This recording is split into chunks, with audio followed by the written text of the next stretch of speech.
शुभांगी तुम्हें हमारे साथ चलना ही होगा, ये प्रोजेक्ट हम चारों का है, इसलिए हम चारों जाएंगे। विशाल ने सबको अपना फैसला सुना दिया। विशाल ठीक कह रहा है, जैसे पिछली बार भी हम चारों गए थे तो इस बार भी यही होना चाहिए, मुझे कोई प्रॉब्लम नहीं है। अब रिया ने भी अतुल की हाँ में हाँ भरी। शुभांगी ने तीनों को गौर से देखा और आराम से कुर्सी पर बैठते हुए बोली कि मुझे समझ नहीं आता कि तुम लोग मुझे फोर्स क्यों कर रहे हो। मैं सारा थ्योरी वर्क संभाल लूंगी, तुम बस जाओ और रिसर्च करो। तुम्हें पता है मेरी माँ नहीं मानेगी और फिर मेरे जाने के बाद वो भी अकेली हो जाएंगे। शुभांगी 2 दिन की बात है, पिछली बार भी तुमने अपनी मम्मी से झूठ बोला था, इस बार भी वही कह देना कि बिना जाए नंबर नहीं मिलेंगे। विशाल भी उसके पास कुर्सी पर आकर बैठ गया। हाँ यार, साथ में मजा आएगा, थ्योरी सब मिलकर कर लेंगे। इस बार का यह रिसर्च हमारे प्रोजेक्ट की यूएसपी होगी। अतुल ने भी जोर देते हुए कहा, जब हम पक्षियों की भाषा समझने वाले आदमी के पास गए थे तो हमने अच्छा स्कोर किया था, तो यह तो और दिलचस्प है। रिया की बात में दम तो है। शुभांगी ज्यादा मत सोचो, हम लोग इस फ्राइडे उत्तराखंड के धनपुर के रिट्स वैली में जा रहे हैं। मेरी गाड़ी से चलेंगे और सोमवार की सुबह निकल पड़ेंगे। जब विशाल यह कहकर सुनसान हो चुकी लाइब्रेरी से निकल गया और अतुल भी उसके साथ हो लिया, रिया शुभांगी को समझाते हुए बोली, चलना यार, पिकनिक हो जाएगी। आंटी इतनी भी सख्त नहीं है जितना तू समझती है। मेरी माँ बस डरपोक है मुझे लेकर, वो बहुत डरती है। वो तो उन्हें कॉलेज के पेपर्स और नंबर्स का कहती रहती हूँ तो वह चुप हो जाती है, वरना उनका कहना है कि लड़कियां शाम को अपने घर ही लौट आनी चाहिए। शुभांगी ने मुंह बनाकर कहा तो रिया को हंसी आ गई। जो भी है तू आ रही है और मैं अपने बॉयफ्रेंड सागर को भी साथ बुला रही हूँ। बड़े दिनों से हमने साथ में मजे नहीं किए। वे दोनों इस बात पर हंस पड़े और रिया बाय कहकर चली गई। शुभांगी ने देखा लाइब्रेरी में कोई नहीं है, सिर्फ बाहर काउंटर पर बैठी मैम होगी। अचानक जब उसकी नजर सामने वाले लॉकर पर गई तो पॉल एडरसन के ऊपर लिखी बुक को उसने उठा लिया। बुक के पहले पेज पर एडरसन की तस्वीर बनी हुई है। पता नहीं कैसे यह कर लेते होंगे, बड़ी मुश्किल से इन पर लिखी यह बुक मिली है। इसने पहले पन्ने को थोड़ा सा पढ़ा ही है, तभी उसे महसूस हुआ कि लाइब्रेरी में उसके अलावा कोई और भी है। हो सकता है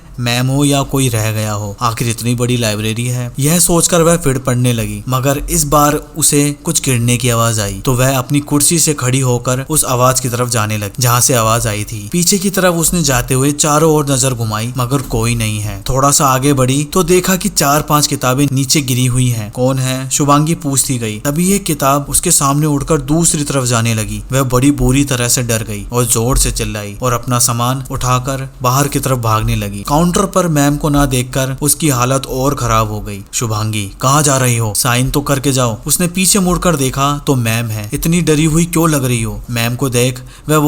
मैम को देखकर उसने थोड़ा अपना होश संभाला। मैम, अंदर कोई है। किताब हवा में उड़ रही थी। क्या खिड़की खुल रही होगी? हवा चल रही होगी। मैम ने एडिसन की बुक उसके हाथ से लेते हुए कहा, इनकी बुक पढ़ोगी तो डर ही जाओगी। यह तो सारी जिंदगी मरे हुए लोगों से बात करते रहे और एक दिन खामोशी से मर गए। कैसे? आज तक नहीं पता चला। इनकी बॉडी भी किसी को नहीं मिली। मैम कहते जा रही है और शुभांगी के चेहरे का रंग बदलता जा रहा है। मैम, इस किताब में है क्या? कुछ नहीं, बस इनकी जिंदगी के कुछ अनुभव है। चलो बस अब साइन करो, मुझे लाइब्रेरी बंद करनी है। तुम्हारी आदत है जाते जाते भी कोई बुक लेकर बैठ जाती हो। इसे कल इशू करवाना, अभी यहीं रहने दो। शुभांगी ने साइन किए और बाहर निकल गई। अंधेरा होने वाला था। सर्दियों में रात जल्दी लंबी हो जाती है। शुभांगी के घर से लाइब्रेरी ज्यादा दूर नहीं है। साउथ दिल्ली की सड़क साफ है। कभी कभी उसे दिल्ली की सड़कें किसी हिल स्टेशन की सड़कों से कम नहीं लगती। मैंने जो अंदर देखा वो मेरा भ्रम था या सचमुच कुछ था? उसने खुद से सवाल किया। उसका फोन बजा। मोबाइल पर माँ का नंबर देखकर उसने कदम जल्दी बढ़ाने शुरू कर दिए और कुछ ही मिनटों में